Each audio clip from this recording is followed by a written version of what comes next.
Ladies, gentlemen, welcome to the colorful world of Skittles. Skittles brings you a jolt of 5 fruity flavors in every bite, giving you the chance to taste the rainbow like never before. Break free from the ordinary day-to-day with the help of Skittles Chewy Candy. Skittles is a must in my candy jar, movie snack, even my secret to an afternoon pick-me-up. And I don't even care who knows it. Add a splash of joy to your day with Skittles. There's nothing better than fruity fun that tickles your taste buds. Taste the rainbow.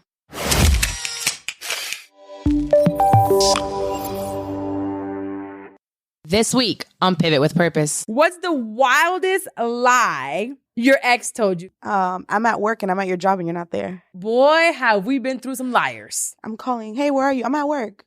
And you're there? So I'm like walking around and I'm like, Jesus. I remember I said, you're at work? It's like, yeah. And I was like, well, I just talked to Margaret. She's here. Tell me you're not and here. And she said you're not, she said you don't work here no more. Oh. So where do you work? Hey friend, you're listening to Pivot with Purpose. This is my show where I pivoted from shit I'm 30, where I was dreading turning 30. I had a failed marriage, failed engagement after that, and I don't have a relationship with my immediate family. But through it all, I came out the other side with a thriving business, an unexpected radio morning show of my own, and a platform where I can reach millions of people and help them walk in their truth. I am now celebrating every step of my journey into continuously finding my purpose, the good, the bad, and the ugly. Sometimes this journey looks like shit, and it probably sounds even worse, but it's still our journey, and I'm learning right along with you to enjoy it. There's always a rainbow after the rain falls. Now, if you need advice in pivoting in any aspect of your life, relationships, career, spirituality, send your questions or story to askcarlawilmaris@gmail.com or shoot me a DM at Carla Wilmaris. Now, let's start the show. Welcome back to another episode. This is a special one. I know I say that all the time, but it really, really is special because if you're noticing, this is our 200th episode of Pivot with Purpose. You made it. So that we made it, yes. I've definitely recorded tons more than 200 episodes, but if you've been here from the beginning, Shit I'm 30 was where it all started. Okay. And we took a break from Shit I'm 30 where I started recording a different episode with my ex, and we were recording that. So my vision shifted to other things once I thought I was getting married. Pivoted. That didn't happen, so we pivoted right back. With some serious purpose in our lives. So here's Pivot with Purpose from that, where that birthed right along with Psalm. And if so, you got my life from way back when to now. So we're kind of do a little recap of, where I've been to where I am now. We also did a little interaction with you guys to get fun questions and just kind of have a good time today on this episode. It's 200 episodes is a lot of episodes. There are a lot of bonus content on there that I used to do back in the Shit I'm 30 days where I would drop an extra episode like once a month or, whatever. So I've gone from 2 different co-hosts to guests to a resident guest who's here, Paola. That's what I am, a resident guest. You're a resident guest. I'll add that to my resume. Yes, please add that. Okay. So we have resident guests from recording in Ayana's Playroom. Okay, we'll talk about it. This is episode number 200, but we will definitely start this off with an Apple Podcast review. And this one's from Selling with B. And she says, the GOAT podcast. We can stop right there. Episode's over. Boom. The GOAT. Wait, should we drink the champagne while we're recording? Sure. Okay. Let's do that. Selling with B, give me a second because we're going to toast to not only your review. Do you know how to open those? Yes. Okay, let's get these You party glasses. more on the 200th episode than New Year's Eve. I sleep on New Year's Eve. I don't think since I worked in the clubs, I don't think I've ever gone out on New Year's Eve. We used to go to church and sleep. That's very Pentecostal. Yes, I grew up Pentecostal. Me too. Really? My grandma had 17 black skirts. And then we did parranda after. No. You never did a parranda? I think I did. Well, the holidays are coming up. But I don't do parantas or whatever. So we're pouring this champagne. This really is a celebration for me. 1, to continue to keep going with this pod. 2, thank you for being here. Woohoo. You've been here now since the Well, Pivot with Purpose was already going, but like The really big coming back. pivot. The pivot of pivots. The pivot. You came to the pivot. So Who would have thunk it? We're still here. we're still here. Cheers. Cheers. Cheers to 200. Cheers to y'all for still being here, for leaving reviews, for emailing, for DMing, for showing up, for everything that I do. Like literally, it's crazy. So Selling with B, the GOAT podcast. Carla's the epitome of a strong brown woman. Thank you. I love her genuine energy and that she is unapologetically who she is. I found this podcast maybe 2 months ago and I've been hooked ever since. Oh, As an entrepreneur with ADHD myself, I understand how hard it is to stay focused on the goal. But Carla, girl, you're killing it. Thank you. Somebody sees it. she's sweet. I know. Today I give you your flowers because you wear so many hats and you do it so well. Wishing abundance upon your life and all that you do. Y'all, Aw, this cheers to that. cheers to that. Like this is public. It Like is. literally on Apple Podcasts. You're allowing other people to see what you think of me. And I really appreciate it because I am very vulnerable sometimes on this podcast. Well, a lot of times. Probably every time. Very vulnerable. So I kind of like share a lot. And you guys are pretty receptive to it. And I know that a lot of people can't understand that. But we'll talk about that later as to some people that can't understand. And it's not a good or a bad thing. It's just you're unable to understand it when you're not a part of it. Right. So we're going to start with the on-air segment because y'all know I'll be on a radio or whatever. Okay. And I saw this when I was doing Florida Man with Doc. So there was this woman. Let me Mhm. open up the actual thing. So a Canadian woman. Okay. Her name is Amanda. And she published an obituary for her late father. Okay. So her daddy died. You know, usually with obituaries, like, what do you see? The person's name, they were a great husband, a father, a friend, entrepreneur, whatever. Right. Like a little synopsis about them. Yeah, a little synopsis. So here is how she starts hers. I am pleased to announce the passing of Stefan at the age of 74. After suffering multiple strokes, one thankfully leaving him unable to speak, the abusive, narcissistic, absentee father, husband, brother, son finally kicked the bucket. Jesus Christ. Oh my. She Oh, she was published this. waiting. She pre-wrote this. was She was waiting. I mean, the words were good. He is survived by his daughter, grandchildren, and brother. Oof. He is predeceased by his parents and his son, Aaron. Oh, She was, So she says, Jesus. because he treated people with disdain, there will be no service. Disdain. We don't use that word no more. Mhm. She brought it back. Special thank you to the staff at the Penticton Regional Hospital for putting up with this miserable human for so long. The residents and staff at Sunshine Ridge for their support towards his family at his time, and Karma for doing what she does best. Oh my God. In lieu of flowers or donations, just be kind to your fellow human. Spread light and love where you can and do with your life. Oh, she hated this man. He wrote her off the will. She found out he wrote her off the will, and that was the last straw. And I wanted to just bring this up because when we did this on air at Florida Man, I was like, whoa. But also, good for her.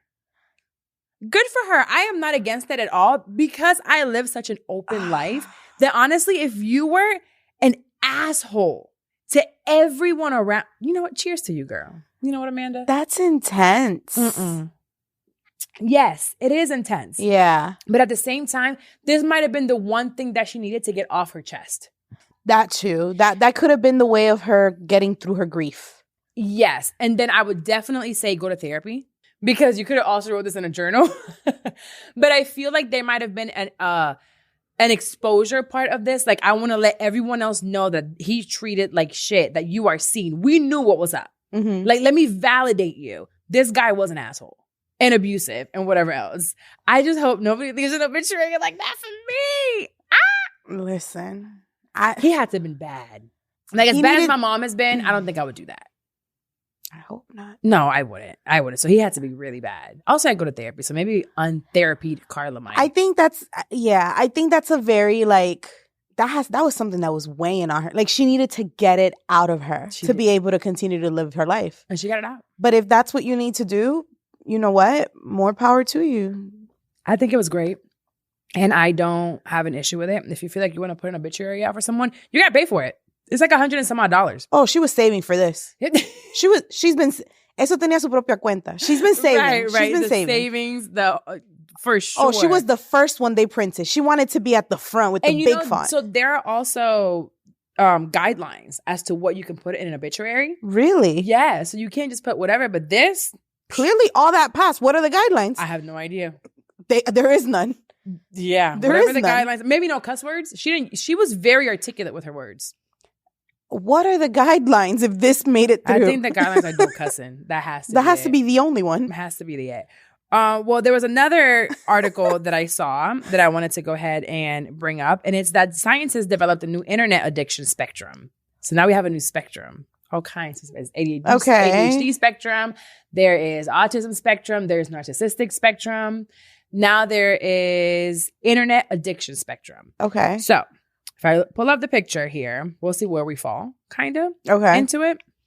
Oh, I'm nervous now. So there's casual users, experimenters, casual users, initial users, experimenters, addicts in denial, and addicts. Okay. So out of the pool of 800 people they had, 15% or 14.86 says they go online for specific tasks and log off without lingering. They just use the internet for tasks. That's not us. Next. No. Okay. Is it you, Carlos?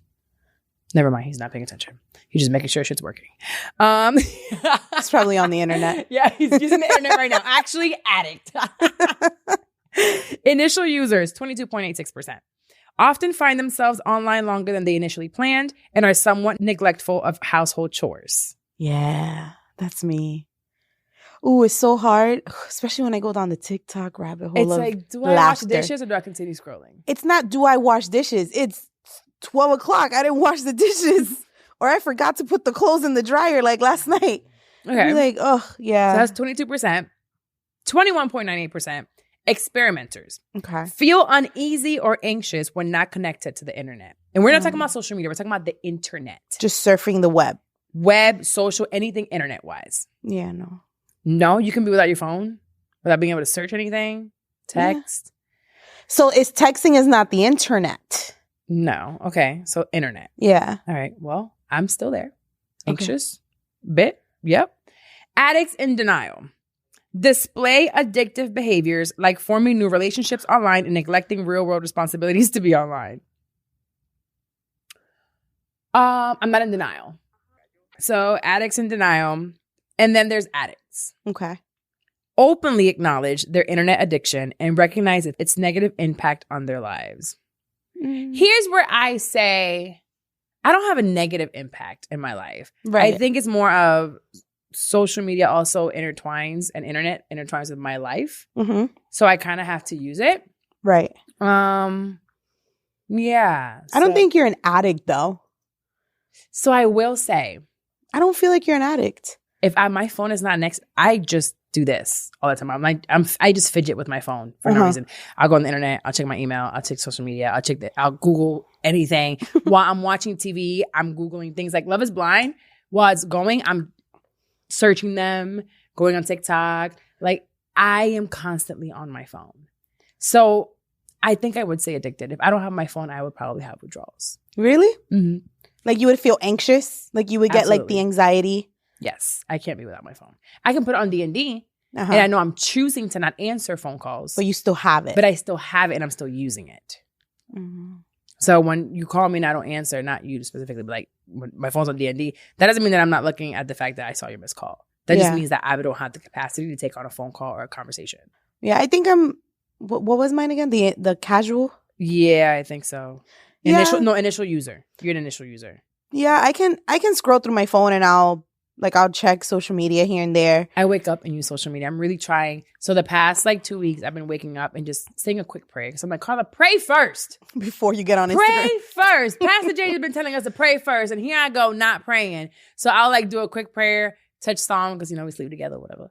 Touch him, pray over him, quick. And then I'm like, okay, let me see what's going on. And I just check my phone. So, Yeah, I think I am an addict. But also, it makes me money, so it's not doing anything negative to my life. Well, I could be more, because that's what I interpret with addiction. That it turns that I could be more productive if I spend less time. It's causing an issue in your life. Yeah, I'll add this link to the bottom to the description so you can see like kind of which one you are, or if you know which one you are, DM me, tell me which one you are. I'm an addict. I just don't. There are negative things. I could get the fuck off my phone and go to the gym, get on the Peloton, go outside. There are so many other things. I could do more work if I'm not scrolling, or looking for content. So to say, I'm not always working. Not always working on it. We should do like a little challenge and see how we can do like a week. No. Weekend. Nope. I'll pray for you. Please. Okay. I did a 40-day fast before of social media.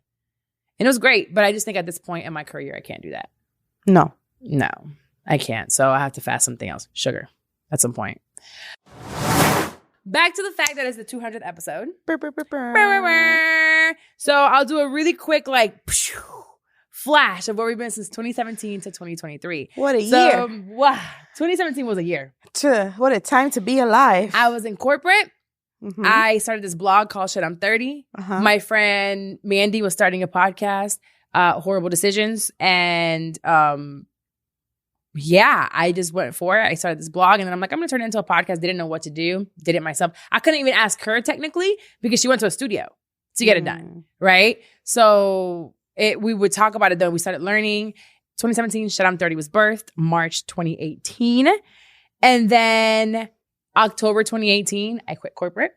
Mm-hmm. And I said, I'm going to do this podcast thing by myself. I had already saved a year's worth of savings. And to bring that into perspective, I believe I had $15,000 in my bank account. That was it for 1 year. I got to get my life together. I live in the same house. The only thing that has changed is the baby and the truck. The kitchen. Oh, yeah, the kitchen. Insurance pay for that. So it was $15,000. I quit in October, had a live show about a week later. My first and only live show for Shit I'm 30. For Shit I'm 30, yes, only. For Shit I'm 30. I was dating someone at the time for 4 years. And that's when that relationship just kind of went a little sour. He didn't understand what I was trying to do and why I would leave a job with almost 6 figures, benefits, a super secure career. Mm-hmm. So that happened. Then summer of 2019, I moved to New York for 3 months. Mm-hmm. And that's when, a big pivot happened. I went there to expand my career in podcasting. I was like, I'm going to go and knock on every door and try to get in.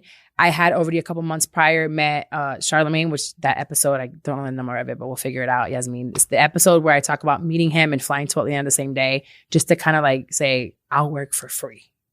You're someone that I just want to be behind the scenes. So I get to New York and I start learning the boards at iHeart. I meet Dwayne, which I already met him, but Dwayne, he is one of the engineers for Black Effect, The Read, Brilliant Idiots. Love Dwayne. And he definitely has helped me in so many ways. He probably has no idea how much he's inspired me behind the scenes into me getting into production. So I also that summer meet my ex and I break up with the ex before him, get into a relationship a couple months later after that summer. Dun. The pandemic. The pandemic hits 2020. Now we're we've been together now for 8 months. It's going really fast. It's moving really fast. People now know me as being with you. The pandemic hits. We come home. We start trying to get pregnant. Now, I've known him for 2.5 years, whatever. The point is I get pregnant. Summer 2020, I had a boat business. The podcast was still going. And you said you made the most money in your... That's the most money I've ever made. During the pandemic. No, I can't say that anymore. I've actually beat that. Hey. Shots. But that was the most money I had made at that time.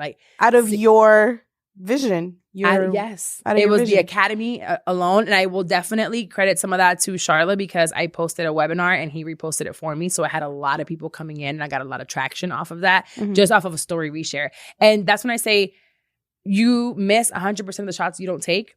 I would have webinars and I would tag and ask everyone, can you please repost for me? can you please, this is a free webinar, just repost it. And some people charge for that, and others will see your vision and be like, okay, we're reposting it. And he did. And so did Nyla. I remember Taylor posted it as well. Mandy posted it for me. Who else posted it at that time? I think Dustin posted it for me. Asante posted it for me. The Friend Zone shouted me out for Idea to Launch on their podcast. So I had so much support from so many other podcasters that it was like, thank you. Right. That was dope. So that allowed me to make a lot of money and get my name into the expertise of podcasting. And then I have a baby. Shit, I'm 30 still going. And then it stops. I decided to switch that over to another podcast and put my energy on there. I do gummies. I do all this fun stuff. And then I come back home.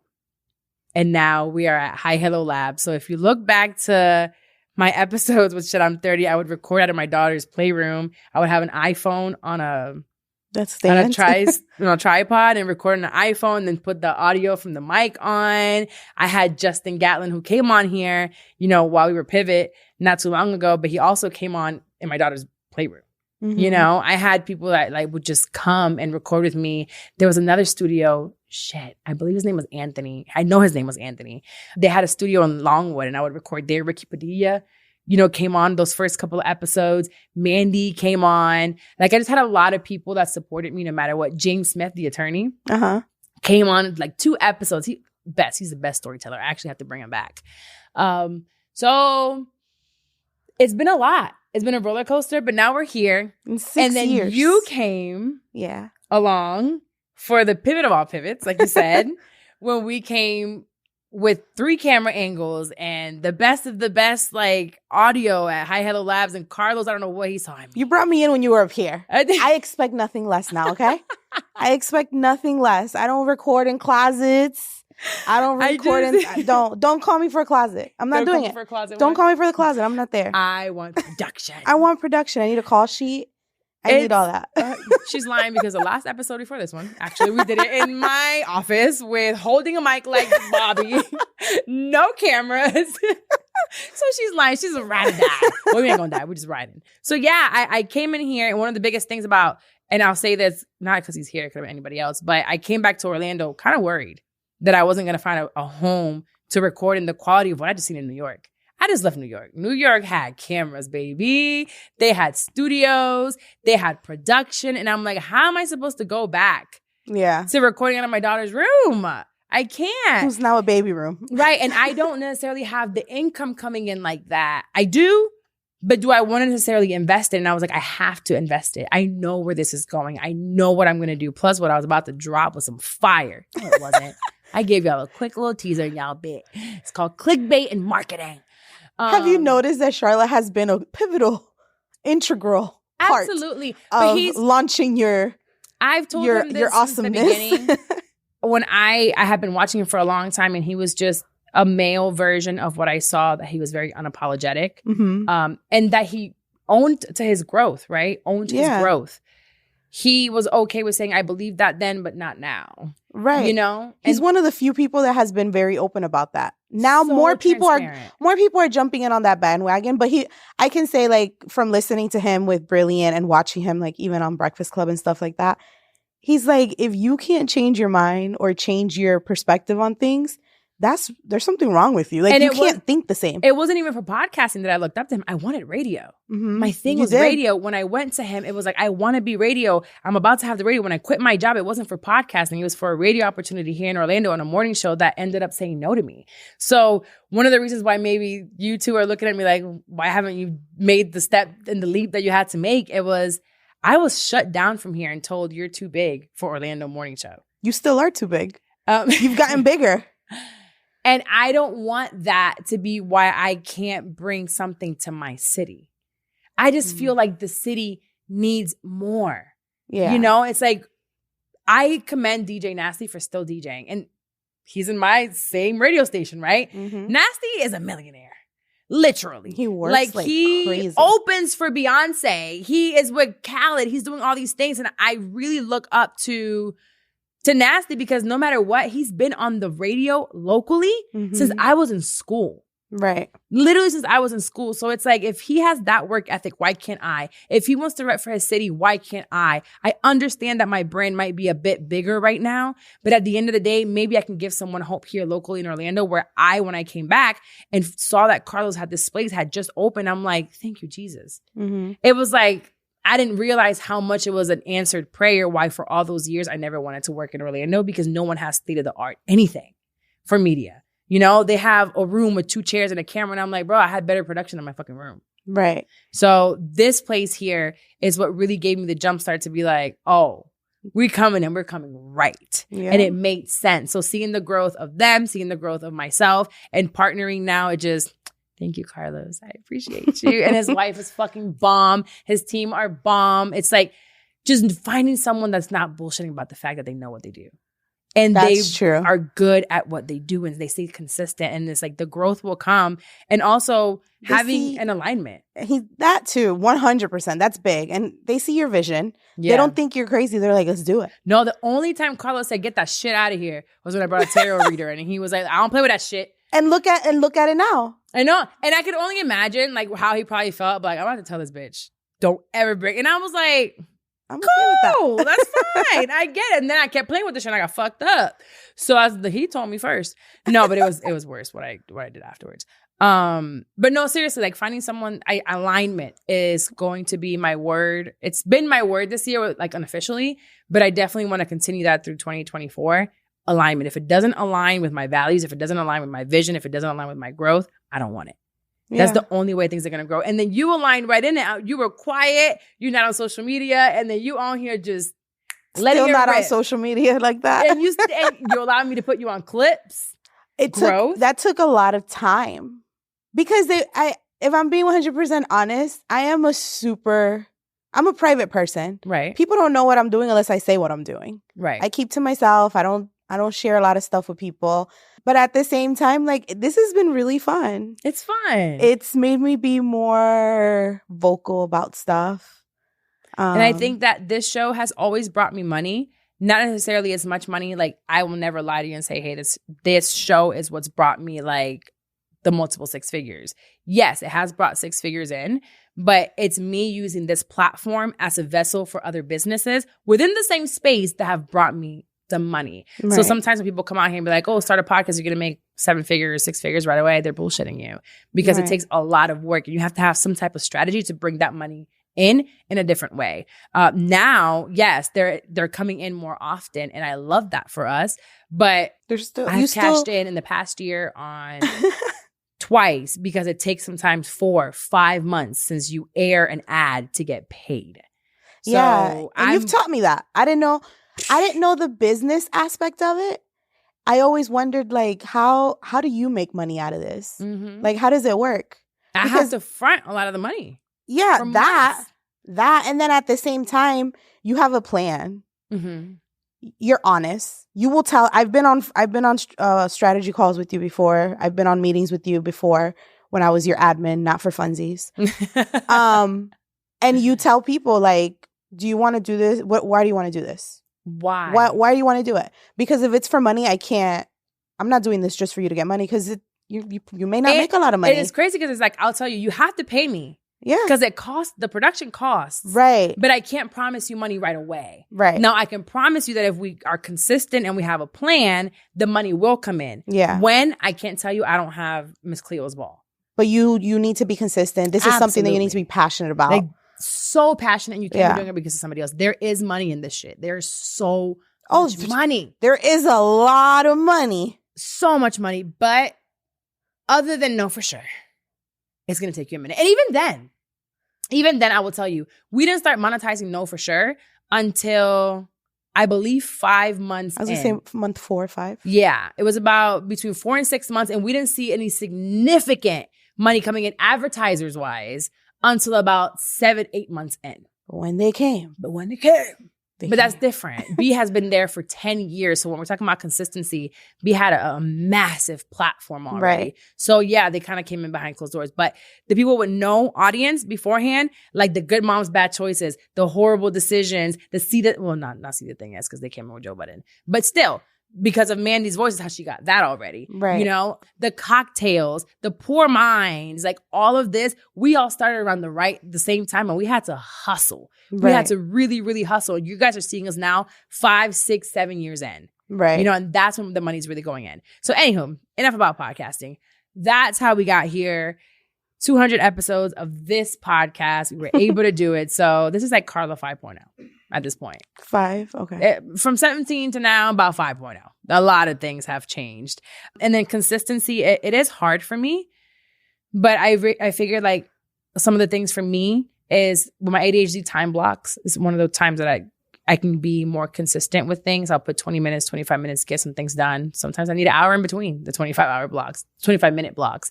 But I get it done. And what I've implemented into my life in the last 2 years, 3 years is a lot of prayer, a lot of obedience, and just giving myself grace. I'm really working on the giving myself grace. So hard. Because sometimes I'm like, you dummy. You're so stupid. Why did you do that? You knew that was no good. And I stopped. I have stopped now for a long time calling myself like negative names. And I'm like, go girl. You did it. But sometimes I slip up. But you know, who doesn't slip up sometimes? And medication.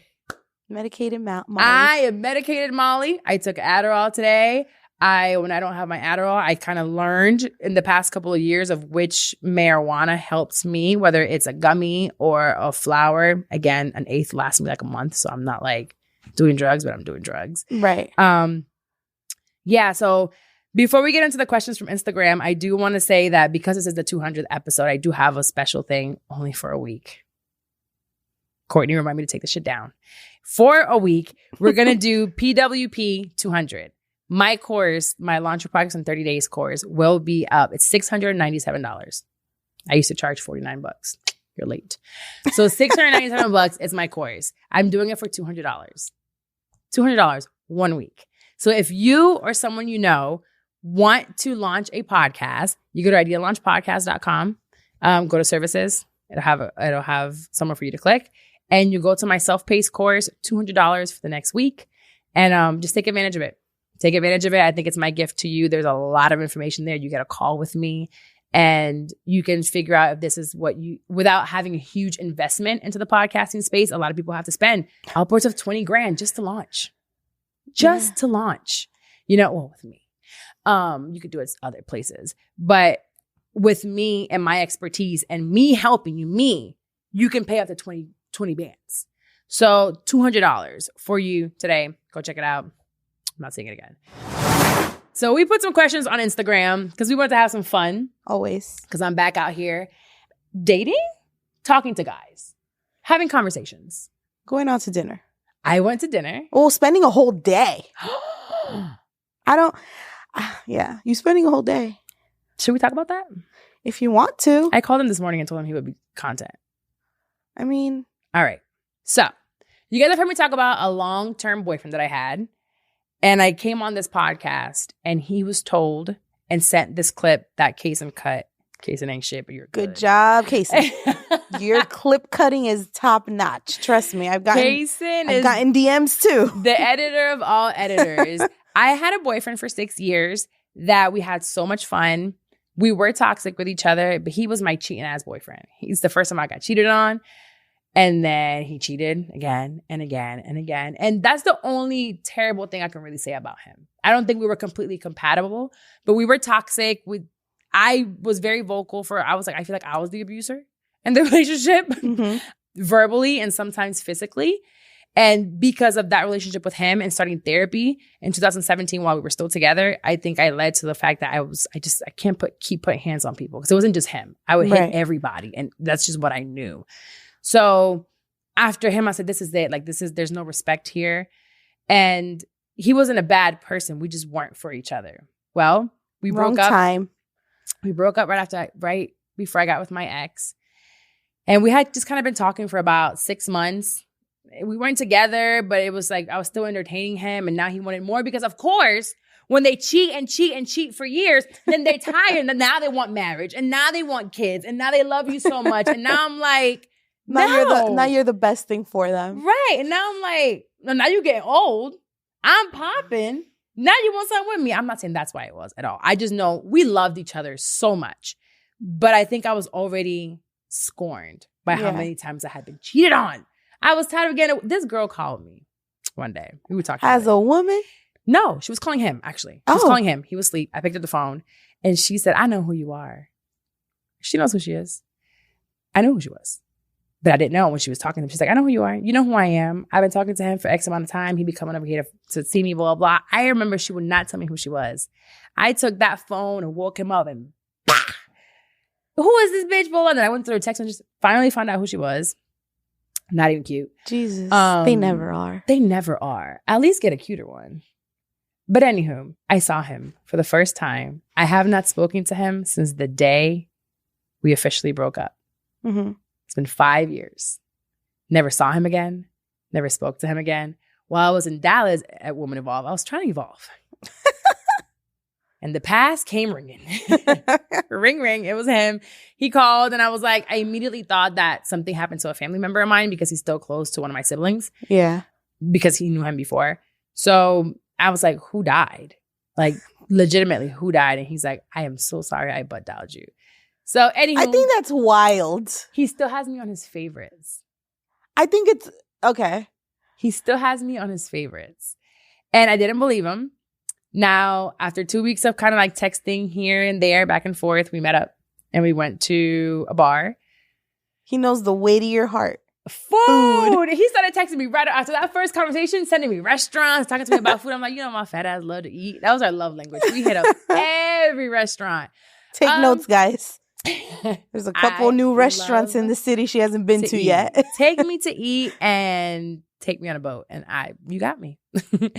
But we met up and it hasn't been anything of like romantic or sexual. But I said a couple of weeks ago on this podcast that I would apologize to him you if did. I ever ran into him. It had just been in my heart. I knew that the way that I went about things, I just needed to let go of him, right? Mm-hmm. And at that time, he was fighting for my love again. And I'm like, it's not going to work. It's just not. And I said some really mean things that were unnecessary. Mm-hmm. So I wanted to apologize for that, for the way I went about it. And yeah, we met up and it was dope. We spent the whole freaking day together, like 7 hours together. We drank, we ate. He told me that now he's a master at ghosting women. And I said, well, where was that at when we were together? Because you couldn't leave them bitches alone.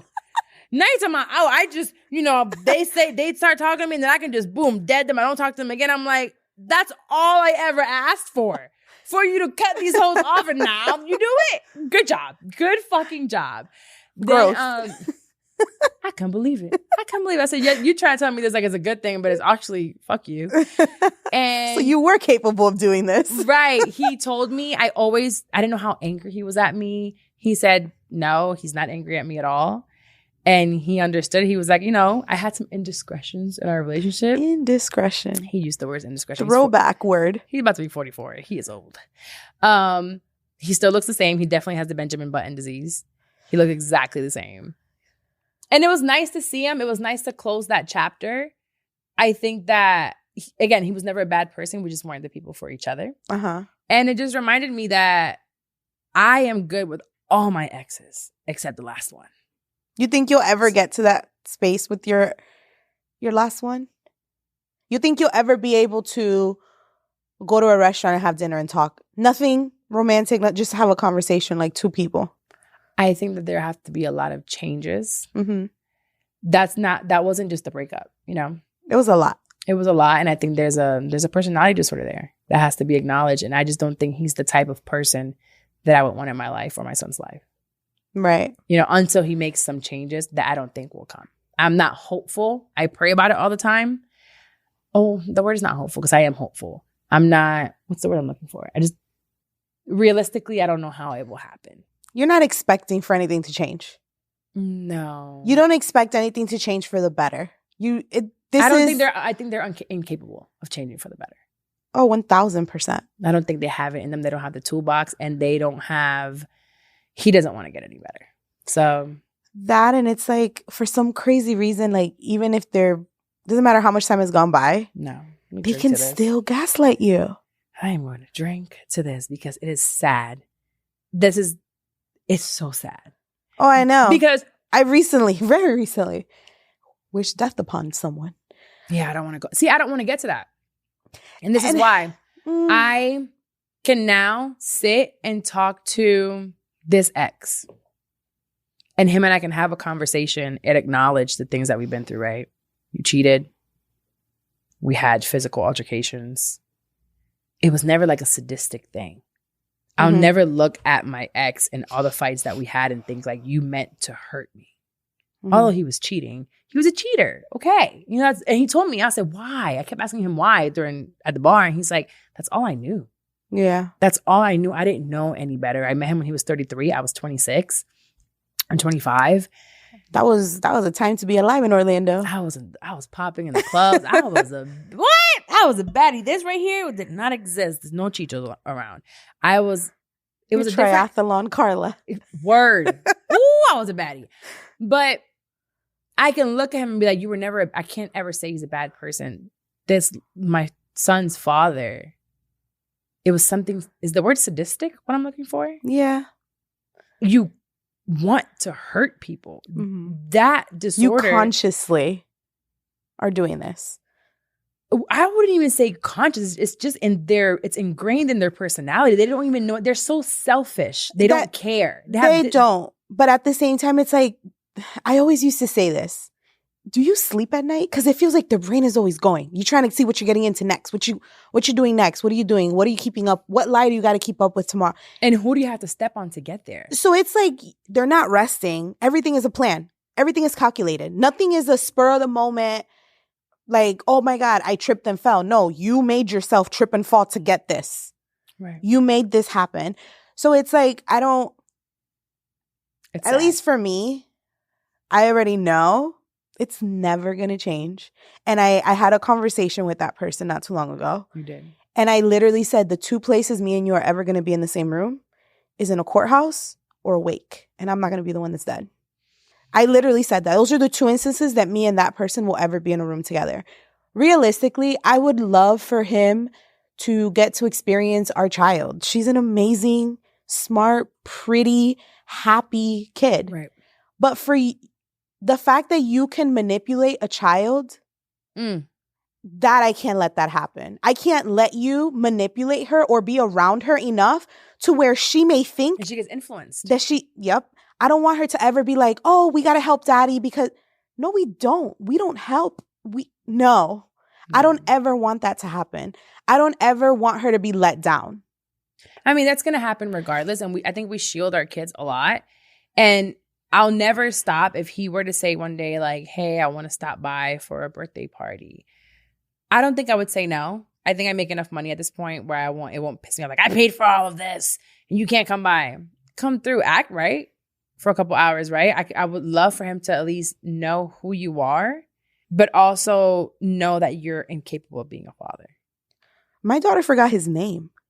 Yeah. We were on a walk. My son don't know his name. We were on a walk and she was talking about like where names come from. And I told her, she's like, well, where do last names come from? I was like, well, last names usually come from the parents, the dad. She's like, okay, so my last name is Williams and your name is Acevedo. And my sister's name is this and that and the third. And she's like, she kind of looked at me and she's like, I got a question. Because that's her favorite thing. I got a question. And then I was like, what? She's like, what's my daddy's name? Shit. And I was like, you don't remember? She was like, no. I was like, it starts with an A. And she's like, oh my God, they both start with the same. Ugh, another thing we have in common. Jesus. She's like, I don't know. Like, she really couldn't. Wow. And I told her the name, and it was like, it wasn't like, oh yeah, that's his name. It was like, oh, okay, that's his name. We just don't know. And I don't know how, wow, on this day 5 years ago, Charlotte and I. Aw. Look at that. Kismet. Look at that. Okay, well, I'm not going to cry on this episode. Oh my God, why are you going to cry? Because it's sad. What part? The 200 episodes or what we're talking about? Why are we sad? We were just celebrating. It's sad that these people will never experience their children. It's sad that these people will never... Look at the positive. They're never going to experience being let down like that. They're not going to experience... They experience it. I'm sorry, but they experience it because one of the last things that dude said to me was like, that's why you don't sleep and you have panic attacks at night and you wake up with these panic attacks. And I wanted to be like, actually, I don't get those anymore. I was getting them those towards the end. I didn't realize you were causing them. My body was reacting to sleeping next to you and I had no idea. Mm-hmm. We just thought my anxiety was coming back and we couldn't pinpoint where it was coming from. I couldn't because I had no idea what I was going through, but my body did. And now sometimes I'll look and I'll creep. I ain't scared to say I got a Finsta. Bitch, I'll be looking at your shit sometimes. You don't know it's me, but it's me. And I'll look and it's all hours of the night posting things. Up at and night. I'm like, bro, you said all that to me because you're up night. I'm asleep. 8 o'clock, baby. Me and Psalm cuddled up. You know, sometimes I wake up, but I'm up by 4 a.m., you know? Yeah. That's my schedule now. And I'm looking at the fact that you can't sleep. So it does catch up to you. There's no sleep for the wicked. There is no sleep for the wicked, baby. And all I know is that I have to stay obedient and I will continue every night when I pray with the baby. And I really try to be intentional to get him to say Jesus, but maybe I'm like, let one of the words be Jesus or amen. But it's not yet.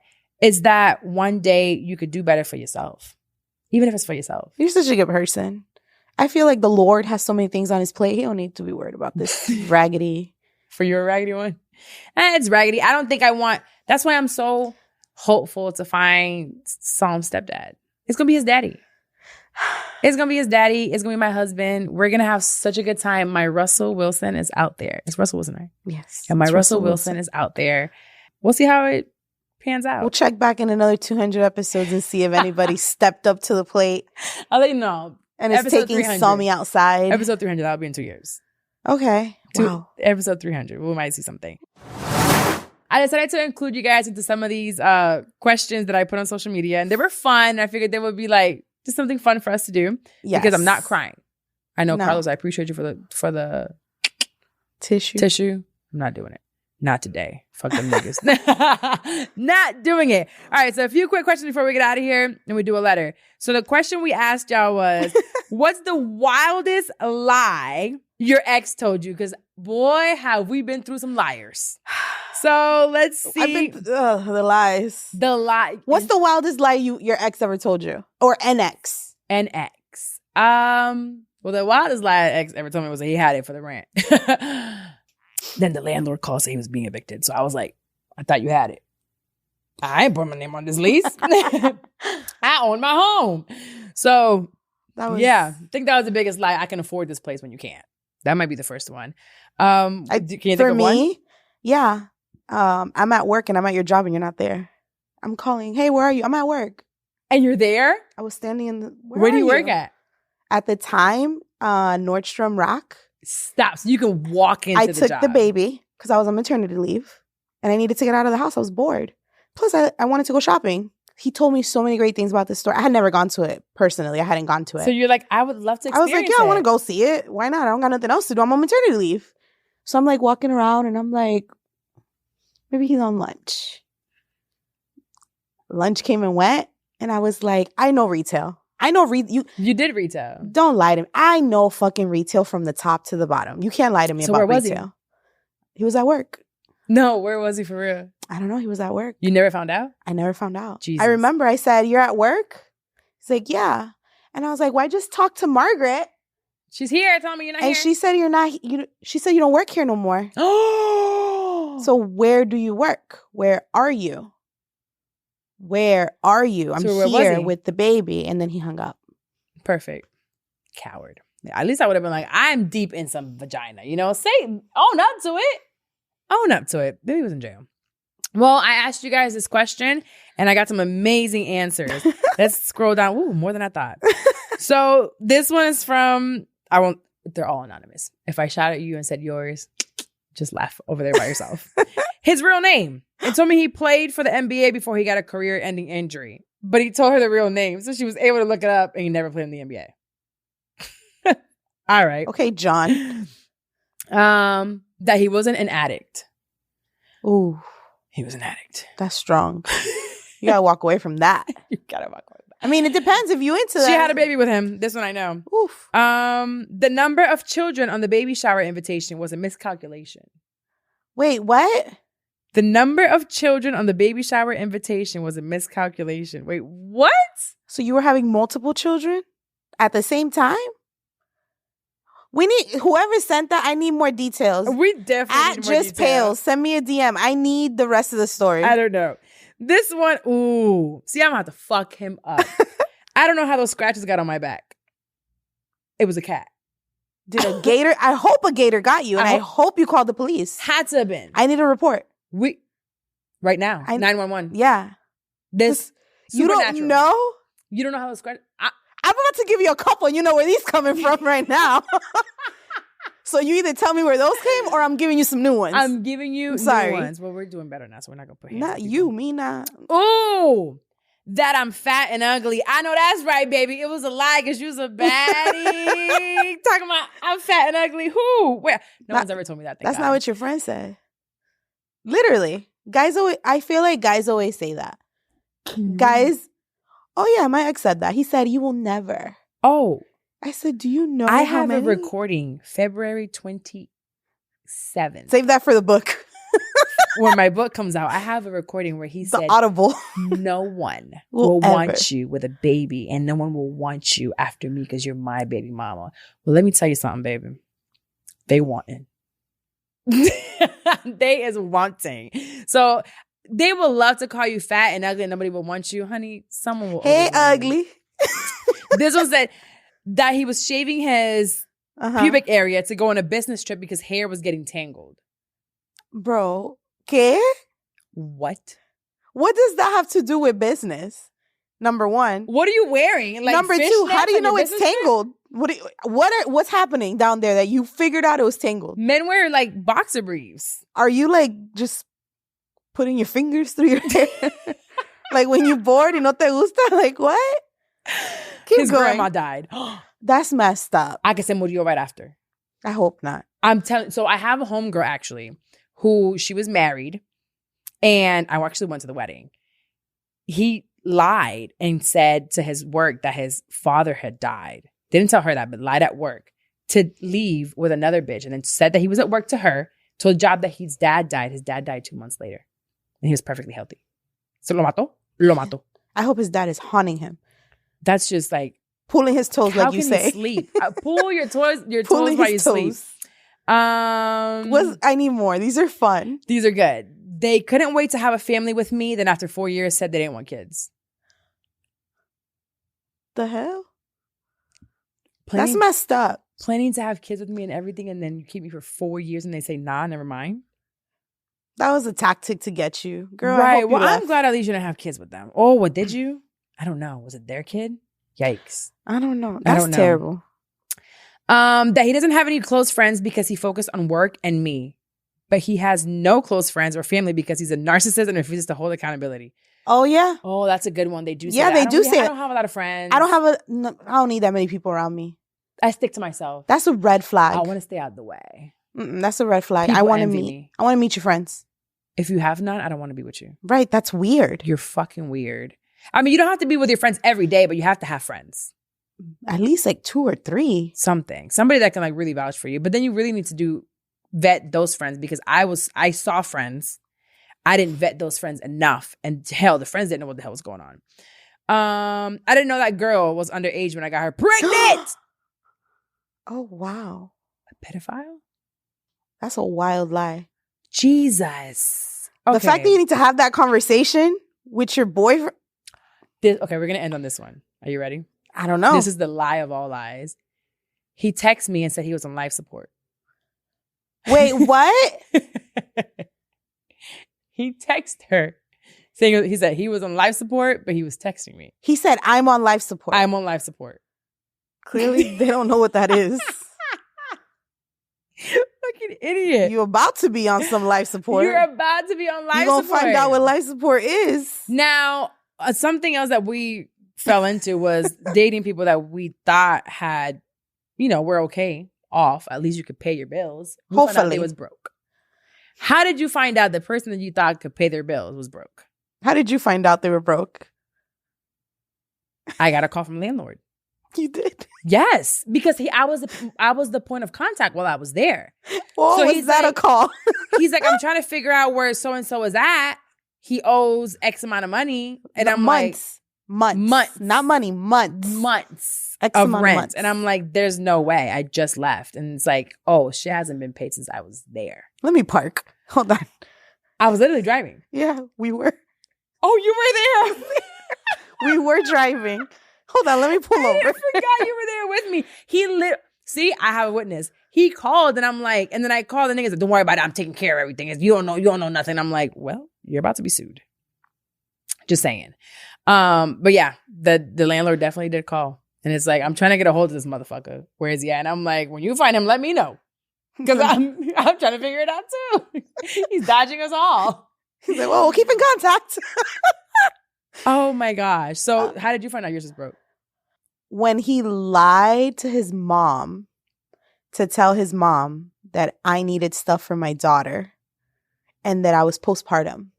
Oh, they love that postpartum shit. But don't tell Paul anything because she's postpartum and she's feeling a certain type of way, but we need this. And I'm like, and this came out, that was like the first time that I was like, the fuck? No, I don't. No, we don't. What are you doing with this money? Why didn't I get some of it since I was part of the lie? You got the money and you ain't getting none? Yeah. His mom gave it to him. I need a different mom. God bless her now, though. Thanks for the iPad. Shout out to her. Shout out Grandma. Merry Christmas. Okay, so how did you guys find out that your man was broke? Coles, you ever dated a broke chick? No? He said, I get them with money. Okay. He said, my wife got it. Nada más que caché.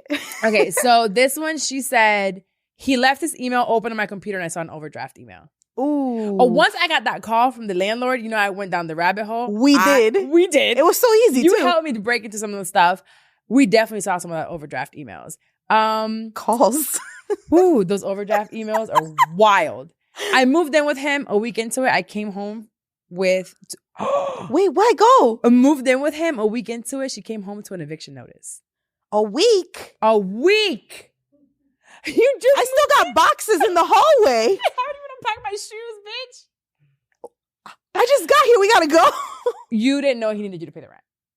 I know. No. Don't unpack, girl. Just get out. Just get out. Take them out. Get out.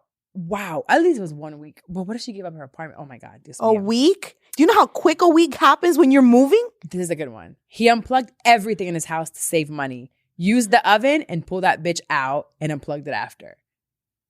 You know that doesn't do anything. Unplugging stuff doesn't do anything. It saves you probably like $20. If you ain't got $20, fuck. Not in Florida. The air conditioner alone. I saw another one that was really good. I'd be pissed. He got, this is a guy. So she got off work and her car was repoed. It wasn't there anymore. There was one that I saw that was good. Guys, I need you to send some trifling ones because that happens to a lot of people. He asked me to help him with his car payment. And I was like, well, that's not too bad. She said it was under $200. Damn, that was a good interest rate if it was under... And you can't pay that? It's probably a long time ago. She's been with the same person for like 10 years. But She's still with him? No. Oh. Jesus. I'm about to say, girl. He's doing better. No. I don't know who she's talking about on this one, but less than $200? Mm-mm. Let's do one more. A good one.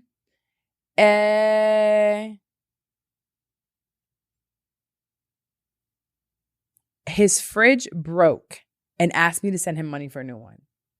Yo, how comfortable are y'all asking for people for money? You took the words out of my mouth. For number one, for a man to ask a girl that they're just casually dating, that is a disgusting turnoff. Eso a mí me pone mal. If I'm talking to somebody, with children, why are you asking me for money? If I'm talking to somebody and you're already talking about, oh, I'm struggling with money, don't talk to me. Wait, dudes do that? Yes. Nah. See, if you start complaining about, that's why I love my drug dealers. Remember I told you I went to dinner with somebody and they were talking about how bougie I was. Oh yeah. And I'm like, and it was bougie because of what was it again? It was just a Mexican restaurant. And it was like, oh, this is so much. It was on the higher end of Mexican restaurant, but still like, probably when you look it up on Yelp, it probably has 2 money thingies. All I'm going to say is I was very happy because one of my goals was to get an Amex. And when I slapped that bitch on the table, I was like, you know what? I don't know what you got going on. But I can pay for this. Oh, actually, speaking of that, so when I was hanging out with my ex that day, he paid in the first place that we went. And then we were like, we kind of didn't want to like stop talking. Not like that, but we were still catching up with so much. And he had to leave, like we had a cutoff. So, and again, this is like 5 hours later. So he left and I went home, got the baby, and the babysitter was home. So I'm like, I can meet you again, like right down the street. So we met up for a drink and to eat by the water. And I said, you know what? Hold on to your wallet. I got this. This is my apology. You from like 6 years ago. I'm gonna go ahead and put this platinum right here real quick. It feels good to be able to do that. At least for me, because I worked really hard to get that. But I think it's so dumb for a guy to be like talking about like struggling with money like that. Todo el tiempo. Like because it's like you're subtly making a scene for me to be like, well, do you need help? I'm not gonna help you. Ugh. We're not there. This reminds me of Izzy on Love is Blind. Have you watched Love is Blind yet? I haven't started because I'm waiting for when everything is out so I can binge it. All right. Well, if you're watching Love is Blind, Izzy gives me the biggest broke vibes. And he's Hispanic too. He said she has, whatever. Watch Love is Blind. Izzy gives me broke vibes. Wait, he's trying to find a wife and he talk about he broke? How did you get on the show, sir? On everything. He said dinner's 50-50, house is 50-50, but she owns the house and you still want to go 50-50? Get out of here. Dinner. All right. Well, those were fun. I think I'm going to do that more often. So follow me on social at Carla Wilmaris. Every once in a while, I'm going to post certain questions. Please be a part of it. Please. Your answers will be part of the podcast. I think it's fun to see like what we've gone through. Because damn, it's also it's fun and sad. Because what's out there? It's bad. What's out there? It is pretty darn bad. So don't forget, Idea launch is $200 this week only. I'll probably let's do it till October 15th. Till October 15th, it's out because we have to put this out tomorrow. All right, let's see what we've got here. It's really good champagne. Big. It's actually really good. Go me. Not my ex texting talking about you've been working hard today. Yeah, nigga, I know every day. You new to this. It's been 5 years. You know how hard I work. Be nice. I'm being nice. He's nice. He's a nice guy. He was. Tell me, question. All right. I want to provide my wisdom. So, do we do a mother with an undiagnosed mental illness, or do we do a childhood friend? Ooh, those two sound good. Childhood friend. All right. My childhood friend of 15 years, and I lived together for 3 years as roommates. Mm-hmm. We were amazing friends and great roommates to each other. 2 of the 3 years we cohabitated were during the darkest of the pandemic. So we spent a lot of time together. It was very fun. When I met my boyfriend during the second year of living together, childhood friend and I saw each other less often because I was getting to know him, but she and I still saw each other and texted frequently. About a year later, she met her boyfriend and communication became much less frequent to the point where she often forgot that I had texted her. She used the excuse of, I'm bad at responding, you know that, or I'm super busy, sorry for responding late. I live with my boyfriend now and she is living alone for a few months until she and her boyfriend moved in together. I miss her a lot, but I don't know what to do or say because I don't want her to think I'm angry. I only want her to be happy, even if that means we aren't good friends anymore. I don't think she'll change her texting habits for me, and she's always wanted a fun and amazing boyfriend, which now she has. I really miss her as a friend. Any ideas on how I can get her back as a friend? I'm triggered. We should have gone with the other one. You did have this happen to you? As the person who was ghosted by the friend... And I hope you listen to this shit, okay?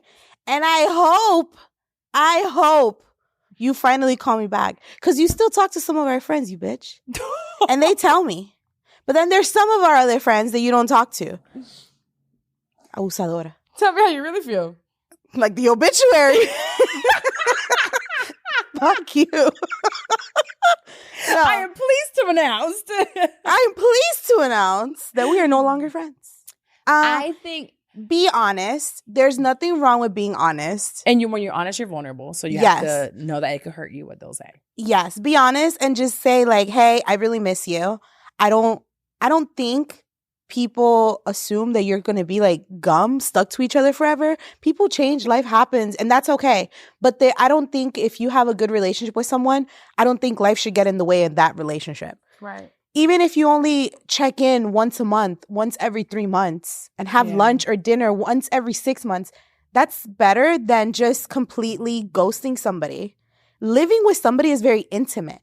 It is. I don't know what that's like other than men. I lived with this bitch. I never had a roommate. And it was 3 of us. We lived together. I'm just going to call you back at this We point. lived together. We worked at the same store.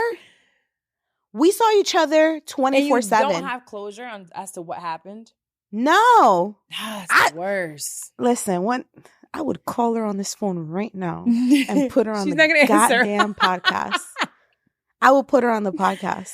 I hear you. So I've had this conversation with a friend of mine recently, and she shows up in a certain way for her friends. Her friends are a big deal in her life. And when people don't show up the same way back, it hurts her. And she's like, I can't be your friend. I'm good on you if you don't show up the same way, right? I'm working through it with her. She is intense. So, excuse me. I gave her the example of Dex and I. Uh-huh. With her, we talk almost every day. There's a lot for us to talk about. Dex and I don't talk every day. Mm-hmm. Dex actually doesn't communicate much. Mm-hmm. Sometimes she'll go days and won't answer. And I learned that is who she is. Mm-hmm. I show up very different. I can call her more often, or I can show up, and I'm okay with that because I know now after I wanted to fight her for not getting back to me. And she's just like, bitch, stop calling me. I don't want to talk. I'm tired. Fine. You don't want to talk to me. But no, it's who she is. She loves me. She adores me. If I call Dex and I said 911 need you here right now, she'll pull up. Yeah. But I also know she's not the friend that calls and wants to hang out and is on the phone constantly. So I truly believe that relationships can evolve and it will not always be the same. You won't always show up the same way in a friendship. Oh, for sure. When you have a kid, shit changes. When you get married, things change. And just know that you can have that conversation with them. It's like, what can work for you now for us to continue? And whatever their response is doesn't work for you, that doesn't work for you and it's fine. Yeah. Like you said, there are friends that you are consistent. Like you talk to them every single day, but there's always that understanding that if I need you, right, you're going to show up. And it's not like, oh my God, I need you. My shoe broke. Oh my God, I need you. My tire's out. It's, oh my God, I need you. I'm having a panic attack and I don't have anybody else. Can you pick up my son? Can you watch my son for me? And I know that every single one of my friends that I don't talk to, and as busy as you are, I know that if I need you, you'll show up. As busy as Jenna and Brittany and Dex, Mandy would fly. She don't even like kids. And Wendy, Wendy has literally like uprooted things, and I'm like, meet me here, let's go. So is knowing the capacity of each person on how they can show up. You can't expect for someone to show up for you the same way you show up for them. And not all friendships are lifetime friendships. No. Some friendships are seasonal. Some friendships are for lessons. Some friendships are to get you from one place to another, like in your life and stuff like that. I will say I've kept most of my friends, even from high school. Like Shaquan and I talk maybe a couple times a year. And Shaquan and I are like, she could call me today and say, show up to Tampa. She's an attorney now in Tampa. And I would show up in 2 seconds. Yeah. You know, and we barely talk. But we catch up with each other on like major life things. And Carla and I, like, we used to be together all the time. We had the Carla and Carla show. And now we just have such different lives, but we have baby boys now. And I needed her last minute. I'm like, Carla, we don't talk all the time, but I need someone with song. She shows up. She pulled up twice, you know? So, and if she were to call me, like, I'm going to pull up if you need me. So just know that relationships can change. And how you show up for them will change. But if the love is truly there, it's there. There are others that, like you said, it's first season and taught you a lesson. And it's like, I shouldn't have gotten close to that motherfucker. I should have seen the red flag. You were using me. By the way, okay, we're closing up now, Carlos, I promise. Okay. My ex told me, Uh-huh. He said, I called him and I said, is there anything I can't share? And he told me there's nothing I can't share. I did give him the thing. Disclaimer. Like, is there anything that I can't share? He said, he goes, I'm not going to lie to you. I haven't had another girlfriend like that since you and I. And I'm like, damn, I'm sorry. But also he said that certain girls were dating him to get closer to me because of me. And I said, what do they want from you? So he said he would start talking to them and they'll go out a couple times or whatever. And then I'll have an event or something. And they'll be like, oh, hey, I want to go to this. And then he'd be like, now you know who she is. So they would try to like, oh, I want to do this course. Or I want to go to this live show. Or I really love this podcast. You ever heard of it? And he'd be like, Really? I'm ghosting you. So they would want to like find out more about me. Isn't that crazy? I am so sorry, sir. I am so sorry. But I will say this. I'll shout out my friend Jackie because I don't I will say, her and I have been friends for 10 plus years. 10 plus years. Long time. We met working in store together. Literally just working in the store. And she is somebody that I don't see often. I don't remember the last time I saw her, she was in the hospital having her baby. Didn't even know a lot of stuff was going on. She literally called me. She's like, I need you to come to the hospital with your mom. I need you to come pray for the baby and come pray for me because she had a really traumatic birth. Mm-hmm. I promise you, I said, I'll be there in an hour. I called my mom. I went to Target. I filled up a basket of essential stuff and I took it to her and she's like, this is why I love you. And I will say, like, some friends are like that. You don't have to talk to people every day. You don't. But I think if we don't talk every day, something's wrong. I'm checking in on you. What's wrong, Carla? But right now, it makes sense. Like, it could come to a point where, like, you get into a more serious relationship. When we get into relationships and we're in a different stage of our life. Right. We don't know what that would be. Right now, we're both single. We're both have all this free time, so it makes sense. And I think it'll come a time, like, we've talked about this on the pod before. You'll be like, I don't have the capacity to. Or I can't do that, or I can't pick him up, or if it's the last resort comes to me. That's growth from me. Yeah, because you're a people pleaser. I'm a people pleaser. And I know a lot of people pleasers, and I had to get out of my people pleasing. I still have it a little bit. Yeah. Maybe a little bit more than a little bit. But my boundaries have gotten much stronger, and I think my boundaries book definitely help with that because I can see how other things in my life go south when I'm people pleasing. You're also surrounded by people that respect your boundaries. Yes. That's a big deal. And the ones that don't are gone. Because if I say no and you don't give a damn, that boundary doesn't mean nothing. Right. People need to respect your boundary. Yeah. And I think I want to make sure that all my friends know. Like when Dex texted me today, she was supposed to be here. So she's the one that I started this podcast with. I had 2 co-hosts. I had Dex, who started with me, and the podcast got traction, and I wanted a live show. And she was like, baby girl, I love you. I'm not doing this shit. People are DMing me, and it's not cool. And she left the pod. Then I had another co-host that did not work out in any way, shape, or form. And I let that go. So to have people that continuously, friends that show up from Tell Carla, pop up to the podcast, tell Dex, tell you, tell Jenna, like tell anybody who I tell to come on the pod as my friends, they pop up to be a guest just so I can have someone to talk to. So I think I might not have blood family, but I have like, they said blood is not thicker than water. Sometimes it's just stickier. That's it. Blood is gross. Yeah, that too. Well, let's end this episode with a Bible verse. Today I have Matthew 13, 16, 17. I love to end everything with a Bible verse. It's my roots. It's what I truly believe in. The Bible, Christianity is my foundation. I know that some people think that if you're not living completely on the right track, I actually had a conversation with someone recently, you're just like this heathen. Look, we're working on it in this world. Mind your relationship with the Lord. Yeah, you have just yours. Mind your relationship. I'll have mine. Matthew 13, 16, 17. Open your Bibles. Just kidding. I'm reading it to you. But blessed are your eyes because they see, and your ears because they hear. I tell you the truth. Many prophets and righteous people long to see what you see, but they didn't see it. And they long to hear what you hear, but they didn't hear it. And for me, this speaks in probably a different way that it would speak to you. I have been wanting to see certain things and I hear certain things and I feel like others don't. And that's okay. That's okay. Some people don't have the privilege of having the relationship with God that you have, or the talents that you have, or the blessings that are coming to you. And I have been able to be blessed with eyes and ears. Discernment. That see so different. Yeah. And it doesn't bother you when you see it different. You're like, okay. I see you. I want more. I'm in a stage of my life that I won't take less. And I have been having conversations in the past couple of weeks with people that don't see what I see. And that's okay. I no longer get angry, but I also thank God that thank you that you've given me this vision to do more.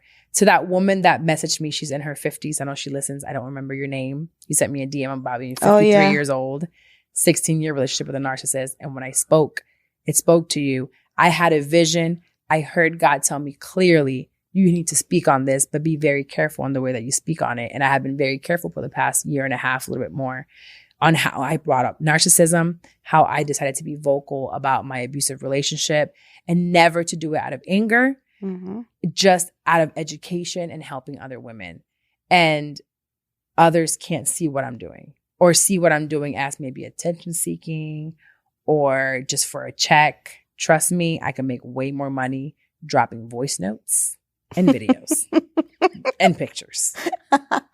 Much more money, because if I get paid per impressions, and if I were to drop some of these voice notes, some of these videos, some of these pictures with Bruce's, we get Amex on the sponsorship list. Impressions can make me some serious money. Yeah, but you haven't been spiteful. No, so just know that you are able to see certain things. You're able to hear certain things that others are not, and there are people that long to see what you see, but they're just not. You are blessed to have it. We each have a gift that others don't. There's gifts that you have that I just absolutely don't have. I can't do it. You clean the room with your daughter. I can't do it. But what a bond that creates with your daughter, right? Mm-hmm. That's a bond that I never had with my kid, because if we were to clean the room, we were fighting. Both of you just wanted to do two separate things. Yes, I'm like, I just can't do this, right? There are just certain things that definitely help with that. So Matthew 13, 16 and 17, there's things that other people long to hear and see, but they can't see, and you do. So just, you're blessed for it. We're all blessed for it. Another Pivot with Purpose episode. Number 200. Number 200. Wait, that's guns. I'm ready to shoot somebody. Bow, bow. You're so out of practice. You don't even know the club sounds no more. You don't even know what to do. We're letting out the club. Let's get out of here. Don't forget idealaunchpodcast.com. If you want to take that self-paced course, it's $200 until October 15th. Anytime after that, you can use the code PIVOT. You'll still get money off. It just won't be $200. You got to pay for what I know. Have a good weekend. Don't forget, if you're in Orlando, Hi Hello Labs. Calm down now. Scheduling y'all. I ain't got no time to record now because all y'all niggas want to be in here. But fine. They're going to just keep growing.